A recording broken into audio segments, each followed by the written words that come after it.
좋은 엄마 교실.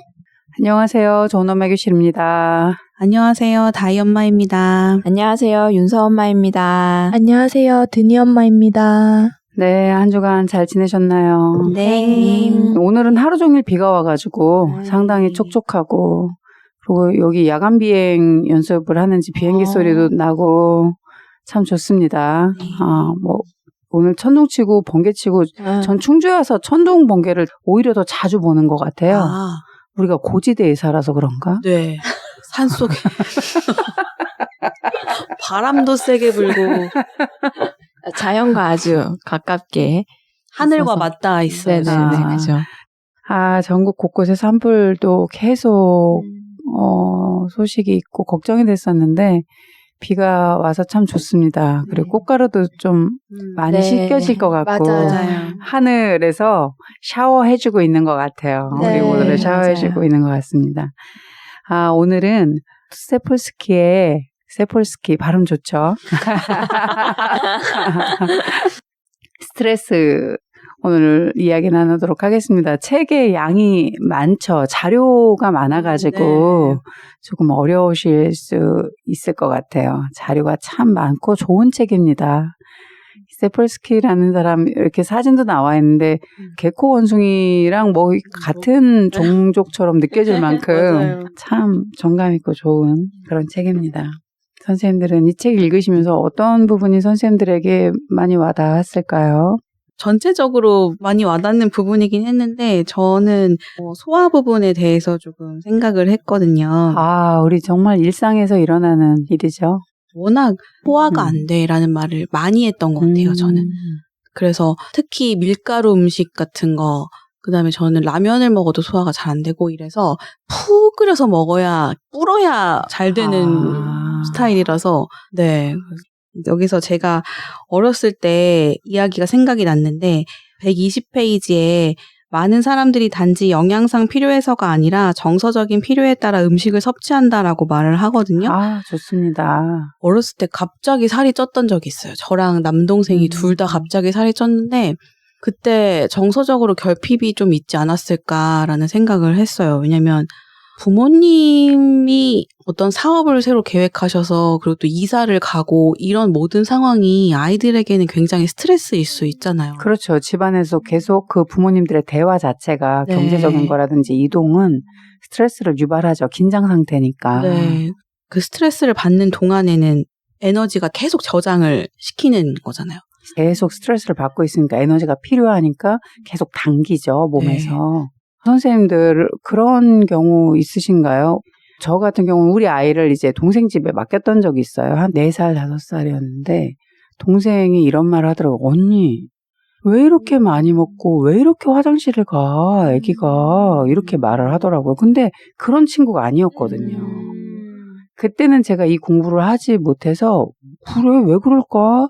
뭐 맛있어서 그러나 했는데 왜 그런 거예요? 낯선 집에 이모 집이라 할지라도 스트레스가 되는 거예요. 엄마 품은 아니니까. 그러니까 아기가 계속 스트레스 상태니까 계속 먹고 계속 화장실을 가더라고요. 그래서 아기들을 누구 집에 이렇게 맡겼을 때 그 소리를 들으시는 경우가 종종 있을 수 있어요. 아기가 계속 먹더라. 계속 화장실 가더라. 저는 제 지인의 아기가 저희 집에 와서 밥을 먹었는데 밥을 너무 잘 먹는 거예요. 그래서 또 이모가 해준 게 맛있어서 잘 먹나 이랬는데 돌아보니 엄마가 없어서 좀 그 허전함을 계속 먹는 걸로 채웠던 게 아닐까. 네. 근데 저도 그런 경험이 있는데요. 이 속이 허하다고 하잖아요. 그렇죠. 제가 호주 워킹홀리데이를 갔을 때 일자리가 안 구해지는 거예요. 거기서 이 일자리를 구해서 먹고 살아야 되는데 그래야 제가 호주에서 계속 머물 수 있는데 오퍼를 넣어도 제가 너무 나이가 어리니까 안 뽑히는 거예요. 그래서 그때 식빵에 치즈에 베이컨을 올려가지고 그걸 맨날 하루에도 몇 번씩 돌려 먹었어요. 그래서 제가 호주에서 지금 몸무게보다 한 10kg 정도가 더 나갔었거든요. 귀여웠겠네요. 그랬을까요? 돌아왔을 때 진짜 모두가 경악할 정도로 놀란 상태로 왔어요. 그 정도가 처음 몸무게였던 거예요? 네네. 제 인생 최대 몸무게고 지금은 그렇게 가라고 해도 못 가는. 근데 속이 끊임없이 허하고 막 불안하고 그래서 음식으로 계속 채워넣으려고 했었던 것 같아요. 그럴 수 있죠. 근데 소화가 안 되면 계속 음식을 더 먹게 돼요. 그렇죠. 이 소화를 밀어내기 위해서 계속 그렇기도 하고 소화가 돼서 영양소들이 몸에 공급이 안 되니까 뭐라도 먹어서 힘을 내려고 계속 집어넣는 시도를 하죠. 네. 소화가 잘 됐을 때만 영양소가 골고루 몸에 전달이 되는데 그게 안 되니까. 흡수가 안 되는 그렇죠. 거거든요. 그러니까 뭐라도 먹어서 어떻게 하려고 계속 먹다가 이제 더 큰 배탈이 난다거나 체한다거나 그런 그래서 애기들이 먹다 토하는 게 애기들이 그런 현상 종종 우리 볼 수 있어요. 그럼 스트레스 많이 받는 분들이 흡수가 조금 덜 돼서 먹자마자 이제 바로 화장실을 그렇죠. 가시고 그렇게 되는 건가요? 여기에서 과민성 대장 증후군 있죠? 네. 그 부분 제가 가져왔는데 네. 과민성 대장 증후군 자체가 가장 스트레스에 민감한 질환이라고 말을 하거든요. 그러니까 재앙이 닥쳤을 때 여기서 뭐 얼룩말이나 사자들 이야기를 하면서 이제 빠르게 도망쳐야 하는 어떤 살기 위한 몸부림을 할 때는 대장의 운동성이 증가해서 모든 것이 빠르게 떠밀려 내려가 수분을 적절하게 흡수할 시간이 없다. 그래서 설사를 계속 하게 되고 그렇죠. 계속 장을 비워야만 되는 상황을 만들더라고요. 저희 남편 같은 경우가 먹으면 화장실 가는 스타일이거든요. 하루에 3끼를 먹으면 화장실을 3번을 가는데 중간에 간식을 먹으면 한 번 더 추가가 되고 많이 먹으면 그 먹은 양만큼 화장실을 가요. 그러다 보니까 제가 시댁에 갔을 때 남편이 많이 먹잖아요. 그러면 화장실을 자주 가니까 자리를 계속 비우는 거예요. 남편은 긴장이 올라오면 또 먹는 스타일인 거예요. 어이쿠. 재앙이 닥쳐 살기 위해 달릴 때에는 이렇게 표현하잖아요. 네. 과민성 대장 증후군 얘기할 때. 저희 집 둘째가 이제 18개월, 19개월인데 둘째는 남자아이인데 첫째랑 이제 3살 차이가 나요. 근데 제가 이런 표현을 해요. 연비가 안 좋다고 이런 표현을 해요. 정말 잘 먹어요. 진짜 잘 먹거든요. 밥 진짜 앉아가지고 30분도 앉아서 혼자 막 먹고도 그래요. 잘 먹는데 먹으면 조금 있다가 크게 볼일을 보고 그래서 하루에 뭐 2번도 보고 3번도 보거든요. 그러니까 연비가 안 좋다 제가 이렇게 표현을 하는 거예요. 그래서 어떤 한 번 싸면 야 그래 잘했어 막 축적해 막 이렇게도 얘기하는데 여기 말씀하신 것처럼 이 스트레스 상황 아기가 무슨 스트레스가 있겠나 싶기도 하지만 사실 얼룩말이 사자가 쫓아오면 지금 얼룩말 정도 아닌가요? 저희 집에 그저 6살 사자가 같이 살고 있죠. 첫째 윤서가 몇 년은 혼자였다 보니까 저희 부부가 많이 허용해서 훈련이 안 되는 거예요. 유치원도 다니고 어린이집도 다녔지만 나누는 거, 예. 양보하고 좀 기다리는 게 이게 공동으로 사용하고 이게 잘 안 돼요. 그러니까 뺏어가 버리고 그냥 이렇게 해버리거든요. 그러니까 이제 둘째는 얼룩말은 이제 완전 스트레스 상황일 수 있는 거죠. 그렇죠. 세렝게티죠. 맞습니다. 그런 게 좀 스트레스로 애가 그렇게 과민성이 될 수 있겠죠. 누나가 목소리도 큰 걸로 제가 알고 있어요. 눈빛도 뭐. 눈빛도 네, 힘도 맞아요. 좋고요. 네. 거침이 없더라고요. 네. 집에서 맞아요. 막내들, 둘째들. 그 남편 되시는 분도 막내신가요? 네, 둘째, 막내 둘째. 위에 누나, 사자 같은 누나 있죠? 맞아요. 그 집도 그러네요. 누나는 어머나. 사자고 저희 남편은 진짜 미어캣 수준? 그러네요. 미어캣이라고 하니까 더 와닿죠? 마침 또 키도 크셔가지고 또. 그런데 이제 저희 남편은 또 심지어 아버지까지 일찍 돌아가셨으니 이 재앙의 수준이었을 것 같다는 생각이 드네요. 136페이지에 보면 12지장 궤양에 대해서 나옵니다. 140페이지 연결해서요. 음주, 흡연, 불규칙한 아침 식사, 아스피린으로 대표되는 비스테로이드성 항염증제, 다량 복용 같은 위험한 생활 습관, 초조하고 우울하거나 심한 삶의 스트레스, 투옥, 전쟁, 자연재해를 겪는 사람에게서 더 잘 나타난다는 것을 보여주었다. 이 책이 참 좋은 건 일상생활에서 일어나는 감정 상태, 긴장 상태들을 아주 디테일하게 잘 적용해줬다는 거예요. 근데 과민성 대장증후군이 계속되면 어떻게 돼요? 12지장 궤양으로도 충분히 연결될 수 있는 환경을 계속 만들어주는 거죠. 그런 말씀 하시더라고요. 의사 선생님께서 염증이 어떤 한 부위에 계속된다. 그걸 위험 신호로 알아야 한다. 훗날에 거기에 암이 생길 수 있다. 이런 말씀을 해주시더라고요. 남편 같은 경우는 저번에 한 번은 진짜 배를 잡고 떼굴떼굴 구르는 일이 있었어요. 아이고. 그 소리를 지르면서 막 아프다고 구급차 부르라고 막 이래가지고 제가 이제 사실을 얘기했죠. 원래 위장이 아프다고 이야기했는데 거기에 마늘을 넣은 기름진 파스타를 먹으니 당연히 위가 다 쓰릴 수밖에 없지. 막 뭘 하나 체크해보면 좋을 것 같아요. 이 책에서 540페이지에 나오는 내용입니다. 가난하다는 것은 스트레스에 효율적으로 대처하지 못한다는 것을 뜻한다. 비축해둔 자원이 아무것도 없기 때문에 미래를 계획하기는커녕 당장 일어나고 있는 일에 반응하는데 급급하다. 제가 조금 더 읽겠습니다. 544페이지에 보면 인생 초기에 겪은 빈곤은 그 이후의 건강에 영구적으로 해로운 영향을 끼친다. 이렇게 나와 있는데 혹시 빈곤, 가난에 대한 경제적인 거에 대한 스트레스가 큰 편이신지 똑같은 상황에서도 스트레스를 느끼는 강도가 다르거든요. 어렸을 때 경험한 그 가난 때문에. 맞아요. 여기서 상대적인 걸로 표현을 하잖아요. 그렇죠. 근데 다희 아빠는 어렸을 때 아버지가 돌아가시면서 사업을 하시던 빚을 다 그대로 두고 가셨기 때문에 집을 넓은 평수에서 작은 평수로 옮기는 경험도 있고 그다음에 그 빚들을 어머님이 갚으시느라 고생을 많이 하셨거든요. 그러니까 그런 가난에 대한 두려움이 엄청나다는 생각을 해요. 인생 초기에 겪은 거죠. 초등학생이 겪었던 사건으로는. 근데 그게 물질적인 빈곤뿐만 아니라 정서적인 빈곤도 같이 겪게 된 것 같아서 그러다 보니 지금도 여전히 세렝게티의 그런 미어캣 언제든지 도망갈 준비.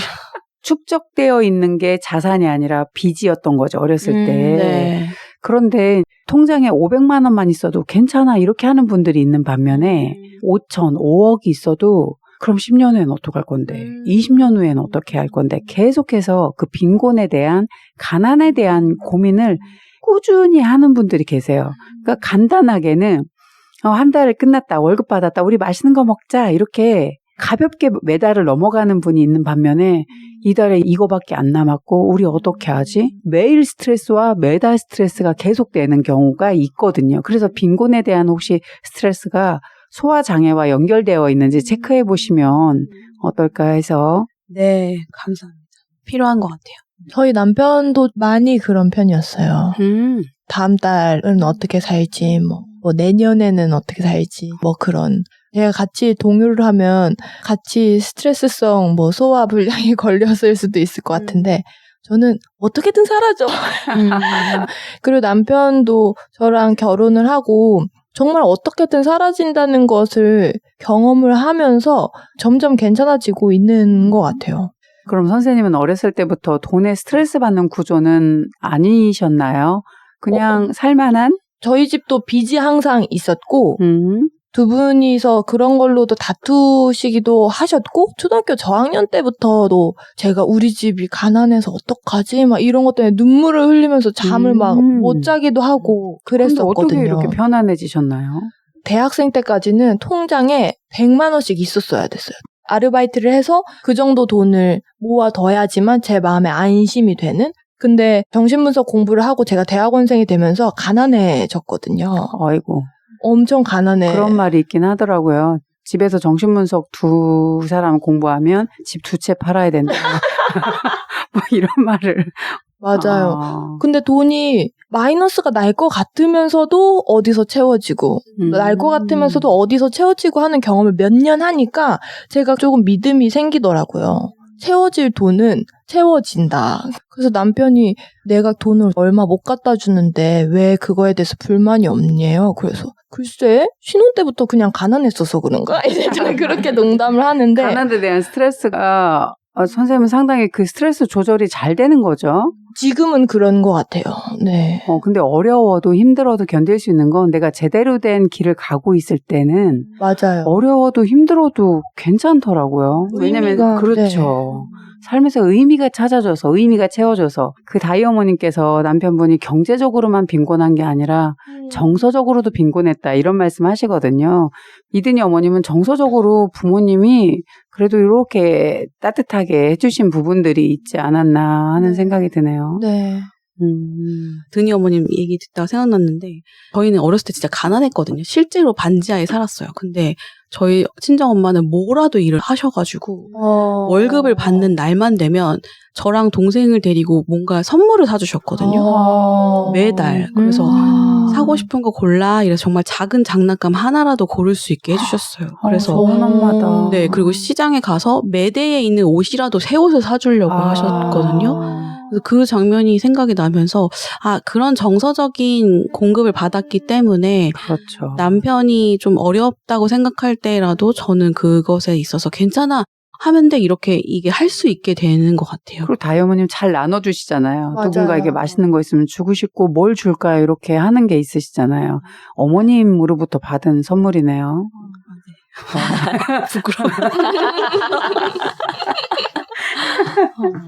저희 남편은 어렸을 때부터 가난하지 않았거든요. 제 기준 빚이 없고 저축이 돼 있는 집은 가난한 집은 아니에요. 그렇죠. 시댁이 그랬거든요. 근데 두 분이서 조금 돈 문제로 다툼이 많으셨던 것 같아요. 그렇다 보니까 우리 집은 너무 가난해라는 생각이 있어서 치킨 같은 것도 시켜달라고 못했대요. 아이쿠. 그리고 이제 과일을 재밌게 받고 있다가 이게 너무 비싼 것 같아서 그만두고 이렇게 교육을 받는 것까지도 스스로 포기를 하는 그런 그렇죠. 환경에서 자랐어요. 부모님들께서 경제적인 문제로 부부싸움을 크게 하시는 모습을 아이들 앞에서는 안 보여주셔야 돼요. 그럼 아이들은 괜찮거든요. 부모님이 그날 그냥 그 일이 있었던 것 뿐임에도 불구하고 굉장히 크게 각인이 돼서 자기가 기본적인 욕구조차도 채우지 못하는 네. 그런 상황이 벌어진 거네요. 네. 경제적인 어려움에 대한 인식은 내가 어떤 지점을 바라보고 있느냐에 따라서 가난하다고도 말할 수 있고 충분히 괜찮다고도 말할 수 있는 것 같아요. 요즘에야말로 진짜 이 가난이 지구 반대편 사람이랑도 비교하게 되니까 네. 누가 SNS를 보고 되게 우울해졌다고 하더라고요. 그러니까 어떤 엄마들은 이렇게 비싸게 뭘 주고 사고 막 이런 거 보면서 나는 뭐 하지? 이러면서 되게 우울해졌다는 얘기를 하더라고요. 근데 우리는 스트레스를 받아서 병에 걸리는 이야기를 보려고 이 책을 보는 건 아니에요. 이 책이 이렇게 딱 봤을 때 무섭게 생겼어요. 새빨간색에다가 맞아요. 스트레스라고 크게 저희 써 있어가지고. 딸이 책이 엄마 갈라져요. 진짜? 책이 왜 갈라져 있어요? 저는 되게 에너지 넘친다는 생각했어요. 무섭다. 좋습니다. 역시 에너지 좋으신 분들은 또 그렇게도 보시는군요. 근데 이 책은 상당히 친절하고 우리가 어떻게 해야 건강하고 행복하게 살 수 있는지에 대한 상당히 디테일한 삶의 지혜를 주는 책인데요. 이 책에서 면역계 얘기를 해요. 면역계 부분 보셨죠, 선생님들? 네. 저는 볼 때마다 새롭고 볼 때마다 재밌거든요. 우리 몸의 면역 방어는 백혈구로 알려져 있는 그 림프구와 단구라는 순환계 속에 존재하는 일련의 세포들이 담당하고 있다고 이제 217페이지부터 쭉 이야기를 해줍니다. 그 림프구에는 T세포와 B세포의 두 종류가 있다고 이야기를 하는데요. T세포는 병원체가 신체에 침입하면 대식세포가 이를 인식하고 T헬퍼 세포에게 알려주고 경고가 울렸을 때 T세포가 침입자에게 반응을 하여 증식을 하기 시작합니다. 증식과 활성화를 가져와서 감염성 병원체를 공격하여 파괴하는 역할을 하는 것이 이제 T세포. 네, 라고 합니다. 그리고 반면에 이제 B세포의 주요 임무는 세포 분열을 계속하면서 침입한 감염성 병원체의 어느 특수한 부분을 인식하고 결합하는 큰 단백질인 항체를 생성해낸다고 합니다. 이 생성된 항체는 매우 형태가 독특해서 마치 정확하게 맞아떨어지는 열쇠와 자물쇠처럼 특이한 침입자의 구조를 완벽하게 확인할 수 있다고 이야기를 합니다. 각각의 병원체마다 맞는 열쇠가 만들어지는 거라고 이해를 저는 했거든요. 좋습니다. 우리가 면역성이 떨어졌을 때 계속 걸리는 게 감기. 그런데 선생님들 우리 애기들 어렸을 때 수시로 감기에 걸리는 건 면역성이 떨어져서가 아니라 면역성을 키우기 위해서. 그러니까 병원균이 들어와서 그거에 대한 지식을 계속 저장하죠. 저장해서 그것에 대해서 어떻게 대처할지 어렸을 때 학습하는 그런 세포죠. 근데 우리 엄마들이 너무 깔끔하게 키우면 애기들이 나중에 어떻게 돼요? 너무 깔끔하게 키워서 천식으로 죽은 프루스트를 알고 있죠. 물론 여러 가지 원인이 있었겠지만 그 깨끗함을 굉장히 강요당했다고 해요. 근데 선생님들은 그런 경험이 없으신가요?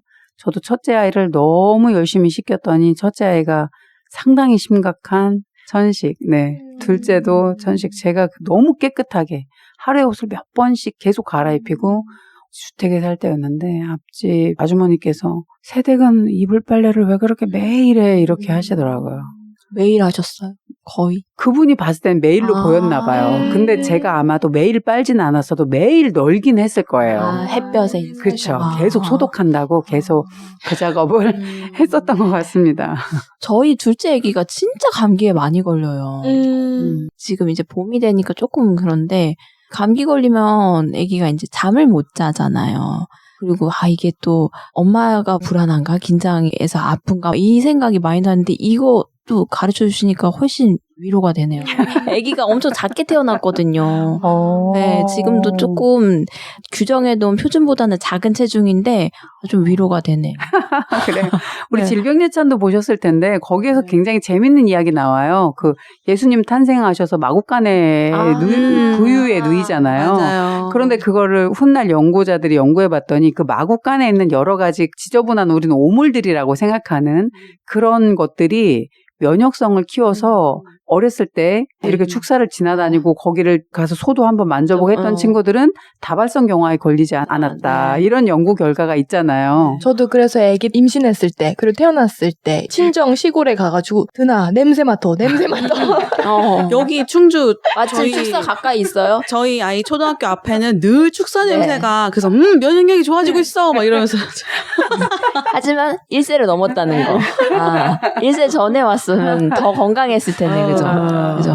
일반적으로 감기에 걸려서 열나면 어머니들 바로 해열제 먹이는데 질병예찬에서 어떤 얘기하는지 혹시 아세요? 열나는 게 오히려 좋다고 이야기를 건강하다는 하더라고요. 신호다. 네. 질병 예찬에서 암을 막아주는 열이라는 파트가 있어요. 제목부터 굉장히 그렇죠. 힘이 되는 파트인데 질병 예찬 281페이지에 암 환자는 암 진단을 받기 전까지 놀라울 정도로 건강했다. 감기도 안 걸리고 그쵸? 네. 암 환자들.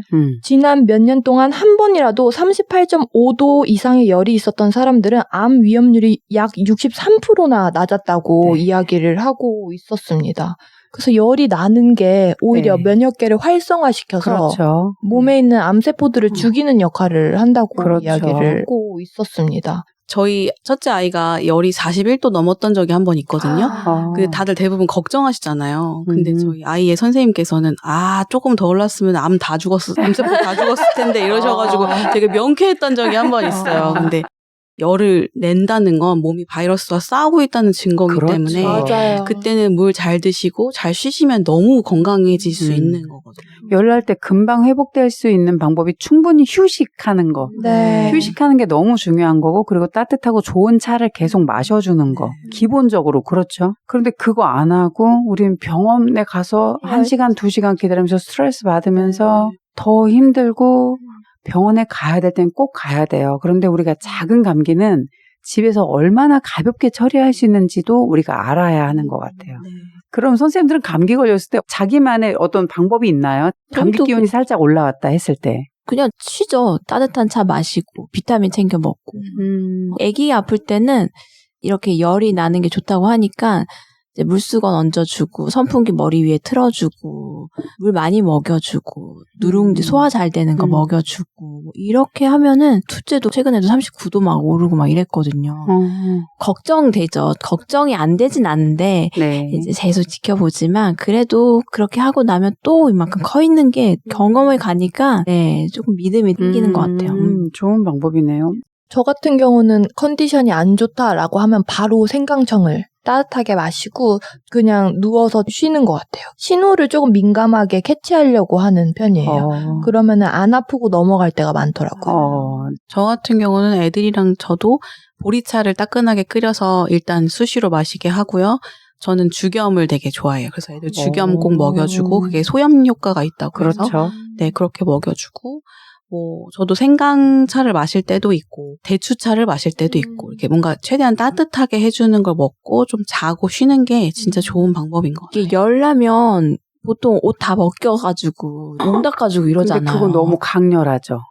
열이 응급으로. 너무 올랐을 때 그렇게 하는데 그래서 시원한 바람으로 열을 식혀주는 게 가장 좋고 따뜻한 물을 마시게 하는 게 좋고 왜냐하면 계속 물을 통해서 열이 빠져나가니까 다 벗겨놓고 그렇게 하는 거 응급 상황에 그렇게 하는 거고 그리고 폐혈증이 왔을 때는 엄청나게 열이 날 때 반드시 해열제를 복용해야 되는 것도 있죠.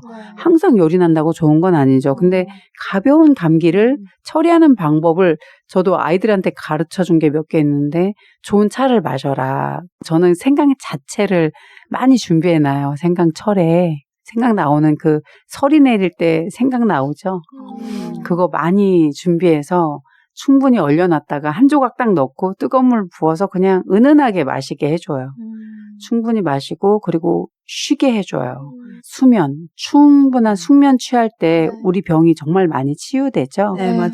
네, 수면을 통해서 우리 몸 안에 있는 독소가 청소되는 그래서 그 참 좋은 방법일 것 같습니다. 그리고 감기가 자주 걸린다. 어른들이 그리고 아이들도 감기가 자주 걸린다.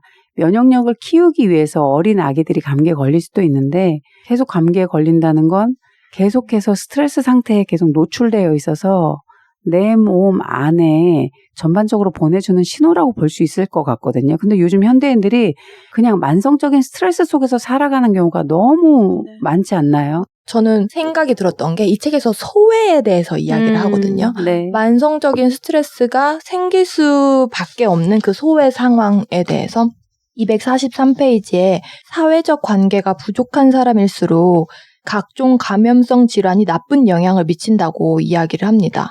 사회적으로 소외된 사람은 욕구불만을 표출하거나 사회의 지원을 기대할 수 없기 때문에 더 많은 스트레스를 받게 되고 이것은 스트레스 반응의 만성적 활성화를 초래하고 면역 억제까지 이르러서 더 많은 감염성 질환에 걸리는 그 메커니즘에 대해서 설명을 하는데요. 저는 원래 감기에 진짜 잘 안 걸렸었거든요. 근데 아기를 출산하고 나서 감기에 자주 걸리는 몸이 됐어요. 근데 다른 것보다도 이 소외가 저한테 많이 작용을 하지 않았나 생각이 들더라고요. 아기 키우는 1년 동안 제가 밖에도 안 나갔어요. 산책도 잘 안 했거든요. 그럼 스스로 소외시키신 거네요. 저는 진짜 스스로 고립시키고 그랬었던 것 같아요. 밖에 나가는 게 힘들어서 집에만 계속 있다 보니까 몸이 그냥 축축 처지고 면역력이 안 좋아졌었던 게 아닌가 생각을 해요. 이 책 244페이지에 이런 말을 해요. 외로울수록 사회에서 더 소외된 개인일수록 백신에 의한 항체 형성 반응이 저하되어 있다. 이렇게 얘기를 합니다. 우리 외로운 분들 엄마들이 남편 위해서 자녀 위해서 열심히 살다가 외로워지는 그 시점에 많이들 아프시거든요. 근데 선생님은 벌써부터 2년 안 되셨는데 네. 아이고. 너무 저를 다 불태워서 육아를. 그러니까요. 이게 조금 의식이 돼서 조금씩 저를 보살피고 제 밥도 열심히 챙겨 먹고 귀찮아서 안 먹었거든요. 근데 그게 저를 저로부터 소외시키는 그렇죠. 거잖아요. 그러다 보면 뭐가 오냐면 우울 성향이 깊어져요. 네. 그래서 상당히 우울하셨을 확률이 있다. 네. 아기를 위해서 모든 에너지를 다 쓰고 체력이 저하되고 나를 소외시키다 보면 상당히 우울해지죠. 맞아요. 그래서 우리는 왜 아플까 책 보셨죠? 네. 그 자신을 계속 소외시키는 사람, 집안의 순교자가 되는 사람은 네. 암에 걸린다 이런 말을 하거든요. 네. 저희 엄마가 갑상선 암에 걸리셨었어요. 근데 이 순교자의 병이라는 게 참 마음이 아프더라고요. 258페이지에 우리가 말하는 암의 취약한 특성이란 억압, 그러니까 감정, 특히 분노가 내면으로 치우치는 그 억압의 일종이다. 너무 참고 억압하고 대상에게 분노를 표출하기보다는 자기 자신에게 분노를 표출하고 뭐 그런 것들일 수 있을까요? 그렇죠. 그렇게 안에 감춰진 감정이 계속해서 쌓여질 때 그것이 암으로 표출될 확률이 증가한다. 우리 지금 이든이 어머니가 너무 심각해졌는데요. 근데 이렇게 일찍 발견하셔서 정말 다행이에요. 맞아요. 자기 상태를 발견하는 건 너무 중요한 일이거든요. 맞아요. 저희 아버지도 암이셨거든요. 저희는 아버지가 암으로 이제 진단 받으시고 6개월 췌장암이셨어요. 이게 췌장암은 암 중에서도 발견되기 되게 어렵다고 하잖아요. 근데 저희 아버지도 계단에 못 오르실 정도로 그렇게 힘들으셨는데 그걸 의식하지를 못하셨었어요. 진짜 계속 안으로 이제 삭히고 그냥 그러시다 밖으로 표출이 돼서야 병원에 가니까 이제 진단을 받으신 거거든요. 아버님도 많이 참으시는 분이었나요? 많이 참으셨죠. 직업적인 것도 있으셨지만 말을 이렇게 표현하지 않으셨던 것 같아요. 착하게 살아야 되는 직종들이 있어요. 네, 그런 직업 자체가. 네, 직업류. 암은 유전이라고 막 이렇게 하지만 사실은 이런 것들을 알게 되면 방식이 유전되기 때문에 그렇죠. 또 이 책에서 말하는 이 스트레스를 어떻게 처리하느냐에 저희는 또 배운 게 있는 거죠. 저희 다음 세대들이. 저는 결혼 전에는 화를 내고 싶은 만큼 한 80%, 90%는 내고 살았던 것 같아요. 제가 전에 들었어요. 자주 싸우신다고. 네. 싸우시면 백전백승이라고. 예전엔 승률이 꽤 높았습니다. 그래서 나는 암에 걸릴 일은 없겠다 뭐 이렇게 농담으로 했었는데 결혼을 하니까 저도 참게 되는 거예요. 엄마의 삶의 방식을 그대로 딸이 합습하는 경우가 많죠. 그러니까요. 결혼하고 나서 착해지는 거죠. 어른이 되는 걸까요? 어른이 되는 과정 중에 있는 것 같은데 과정으로 견디면서 자기만의 삶의 방식, 스트레스를 해소하는 방식을 찾아내야 되는데 해소하는 방식이 안 될 경우에 신체적인 암으로도 가지만 이 책에서 뭘 말하냐면 중독 이야기합니다. 저희 부부에 대해서 잘 아시는 이제 소장님께서 도파민 부부라는 표현을 하셨는데 제 마음에 쏙 들어왔습니다. 네. 저희 부부가 이제 연애 3년, 결혼 후 아이 낳기 전 3년 신혼생활을 보냈거든요. 근데 이제 저희 두 부부가 막내이기도 해요. 양쪽 집안에. 그리고 저는 조금 노는 걸 잘 못하는데 남편은 이제 야구, 뭐 이런 신체 활동 이런 거 되게 좋아하거든요. 이제 뭐가 맞았겠죠? 여행을 참 많이 다녔던 것 같아요. 짜분짜분 모여가지고 그전에는 가보지도 못했던 뭐 해외여행도 가보고 매년 1년에 한 2번 그래서 그런 채널들을 계속 만들었던 것 같아요. 근데 여기서 보면은 이 경험이 계속 지속돼야지 스트레스가 해소가 되는 채널로서 이게 좋은 채널이 되는 건데 그렇지 않고 계속 이런 도파민 감각만 이렇게 느끼다 보니까 저희가 도파민 부부라는 표현이 적합할 정도로 바보 같았던 시간들이 있었던 것 같긴 해요. 바보까지는 아닌 것 같은데. 행복했죠. 네. 신혼 3년은 네. 신나게 도파민 터지는 여행도 하시고 즐거운 시간을 보내시는 거 전 좋습니다. 그런데 이제 그게 신혼 3년으로 마무리가 안 되시고 이제 계속 하시면 그쵸. 이제 중독이겠죠. 그렇게 돼버리겠죠. 그쵸. 여기 책에서 되게 재밌는 실험을 얘기하는데 진실한 사람 관계에 있다고 믿는 대학생을 몇 명 선발했다. 사귀기 시작한 지 몇 달쯤 된 사람들의 경우 도파민 경로가 밝게 나타났다. 그런데 교제 기간이 몇 년이 넘는 사람들에게선 다른 일이 일어났다. 전방 대상회가 활성화된 것이다. 북측픽의 측핵 도파민 체계는 신경이 날카로워지는 기대에 차 미칠 정도의 정렬과 관계 있는 것으로 보인다. 그렇지만 아마도 대상회가 무게를 두는 것은 2년쯤 경과한 편안하고 따뜻한 느낌을 주는 호흡이 가빠지지 않는 그런 유형의 사랑인 것이다. 이 책에서는 이제 도파민을 어떻게 표현하냐면 도파민 체계는 신경이 날카로워지는 기대에 차 미칠 정도의 정렬. 이거 처음 이제 사랑을 시작했을 때 이때 어때요? 굉장히 강렬하죠. 그런데 이게 어느 정도 시간이 지나면 자연스러워지고 편안해져서 이제는 전두엽도 사용하고 이성도 사용하면서 적절한 관계가 유지돼야 되는데 이 도파민 터지는 일을 계속 원할 때 이게 이제 문제가 되는 걸 이 책에서 얘기를 하죠. 521페이지에 보시면 인위적으로 강력히 합성된 경험과 감각과 즐거움의 폭발은 부자연스러울 정도로 강력한 습관성을 촉발한다. 이는 두 가지 결과를 가져온다. 첫 번째는 우리가 어느덧 가을의 낙엽이나 사랑하는 사람의 미련이 남은 듯한 눈길, 아주 오래 걸리고 어렵지만 보람 있는 과제를 달성한 후에 올 보상의 약속에 의해 생기는 미묘한 그러니까 작은 기쁨들, 계속 쌓여가는 기쁨들 얘기하는 겁니다. 미묘한 기쁨의 속삭임을 알아차리지 못하게 된다는 것이다. 나머지 하나의 결과는 우리는 곧 그런 강력하고 순간적인 인공적인 즐거움의 범람을 습관화하게 된다는 것이다. 이렇게 얘기를 하고 있습니다. 그러니까 도파민 터지는 일은 분명히 필요한 순간이 있어요. 필요한 시간도 있어요. 그러나 그 시간이 지나고 난 다음에는 은은하게 자기 삶 속으로 들어가야 한다. 10대 때 상당히 아이들이 도파민 터지는 일 원하죠.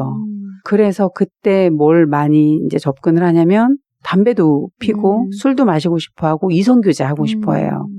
근데 10대의 뇌는 굉장히 말랑한 상태이기 때문에 정말 조심해야 된다. 도파민 터지는 일을 원하는 건 그럴 수밖에 없는 뇌의 조건임에도 불구하고 조심해야 된다고 말을 하고 있죠. 이 책에서 해법도 얘기하고 있는데 혹시 윤수 어머님 찾으셨어요? 네, 해답은 여기 있습니다. 그런 종들에서는 하위층에 속하는 것이 별로 나쁘지 않거나 사실은 우위에 오르기 전까지 기다리는 것에 불과하기 때문이라는 것이다. 네. 지금이 다가 아니라 그죠. 나 지금 기다리고 있다니까? 올라가고 있다니까? 이걸 그래서- 원숭이의 삶에서 얘기했는데 그렇죠. 우리에게도 동일한 거죠. 맞아요. 동일하게 적용되지 않나요? 맞아요. 이 중독이 깊은 것도 있긴 하지만 사실은 일상적으로 우리 이런 보통의 사람들도 이렇게 중독이 될 수가 있잖아요. 그렇죠. 그렇죠. 하루 종일 핸드폰 하시는 분도 계시잖아요. 근데 안 하셔야 되거든요. 근데 핸드폰 보면 어때요? 재밌는 게 있어요. 흥미로운 걸 계속 새로 보여주는 거죠. 그 새로운 거. 새로운 거보다 중요한 거는 지속하는 거거든요. 은은하게 지속할 수 있는 자기만의 성취가 이루어질 때 은은해지는 거거든요. 근데 화면을 통해서 도파민을 계속 불이 번쩍번쩍하게 한다? 이거 위험한 거죠. 밤에 그냥 저희 핸드폰 많이 보잖아요. 자기 전에. 자기 전에 많이 봐요. 자기 전에 많이 보면 수면에 방해되는데요. 그쵸. 그렇잖아요. 그 눈도 엄청 나빠지잖아요. 근데 네. 어떤 분이 자기 안경 맞췄다는 거예요. 밤에 눈이 나빠져서 밤에 보려고. 자기 전에 네, 자기 전에 보려고. 안경까지 쓰면서 그렇게 열심히. 열정을 가지고 계시. 네. 아, 이게 중독이 어떤 중독이라고 우리 하면 일상에서 참 많이 벌어지는 일이죠. 네. 이 은은함, 몇 년쯤 지난 이 커플과 같은 이 은은하고 편안하고 따뜻한 느낌. 이거를 오늘 이제 노동자의 날이어가지고 노동자에 이제 저희 부부가 쉬면서 아이들이랑 놀면서 들꽃이 많이 폈더라고요. 이거 보면서 봄날이니까 또 토끼풀 저희 때는 많이 가지고 놀았잖아요. 그래서 애기 꽃다발도 만들어주고 그리고 뭐 토끼풀로 뭐 팔찌도 만들어주고 그랬는데 아이랑 여행 가고 막 이런 계획을 막 생각했다가도 야 이렇게 하면서 아이가 행복해하면 좋겠다. 사실 아이들이 바라는 네. 건 그 정도거든요. 근데 우리 엄마들은 막 이벤트, 뭐 유럽도 가야 되고, 뭐 최소한 베트남은 좀 다녀와야 되겠고, 거기 안 가면 저기 어디 놀이동산. 놀이동산. 놀이동산 맞아. 우리나라 큰 데 있죠. 네네. 그런 데라도 가야 되고 굉장히 빅 이벤트만 아이들을 기쁘게 그건 엄마의 결여일 확률이 매우 커요. 좋으셨죠? 네, 저 행복하더라고요. 네, 신혼 초기에 여행 위주로 살았던 그런 삶이 아니라 지금은 제가 알기로 두 분 다 공부하고 계시잖아요. 네네. 은은한 그것도 네. 어려운 심리학 공부를 네, 집 두 채 팔 예정입니다. 두 채 집도 없지만. 네. 네. 미래의 보상을 네. 바라보면서 그런데 선생님들 그런 경험 있으시지 않아요? 너무 힘들었는데 책 한 줄 봤는데 괜찮은. 그리고 누가 이름 한번 불러줬는데 괜찮은. 제가 오늘 이제 팟캐스트를 준비하면서 10년 전 노트에 제가 써놓은 글이 있어서 조금 읽어드리겠습니다. 문득 생각났다. 교수님께서 매 시간 왜 나를 부르시는지, 칭찬하시는지, 왜 서선영 하고 호명하시는지, 그건 나에게 빛을 주기 위해서이다.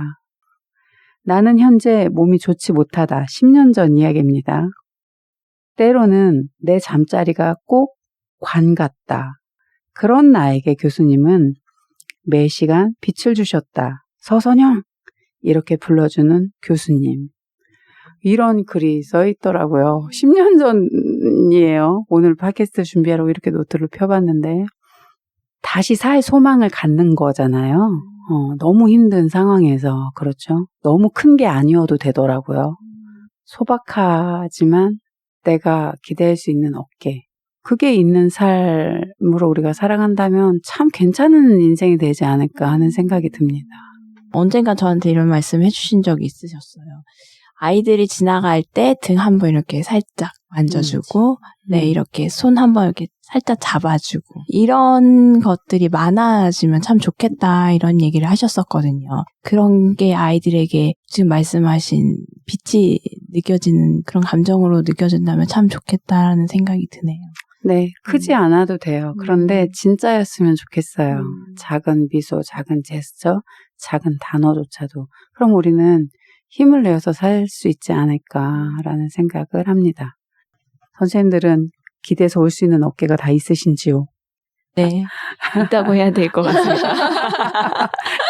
제일 어깨가 넓으신 분의 아내가 아니신가요? 아, 네, 그걸 보고 결혼했습니다. 사실은. 잘하셨습니다. 네. 내가 정말 기대서 올 수 있는 어깨가 있는 것도 행운인 것 같아요. 그런데 누군가가 나에게 기대서 올 수 있도록 해주는 것도 정말 착한 일인 것 같습니다. 우리 아이들이, 내 남편이, 내 가족이 나에게 그럴 수 있도록 내가 그런 사람이 되면 참 좋겠다. 좋은 엄마가 됐으면 좋겠다. 이런 바람을 가져봅니다. 네, 오늘 선생님들 정말 자료 양이 많은 책을 읽으셨어요. 근데 너무 좋으셨죠, 이 책? 네. 꼭 한번 누구든지 현대인들이 꼭 읽어봤으면 좋겠다고 생각되는 책입니다. 우리 선생님들 모두 다 좋은 엄마들 되시기 위해서 정말 열심히 애쓰시는데요. 우리 다음 주에 더 좋은 엄마 돼서 또 만나겠습니다. 감사합니다. 감사합니다.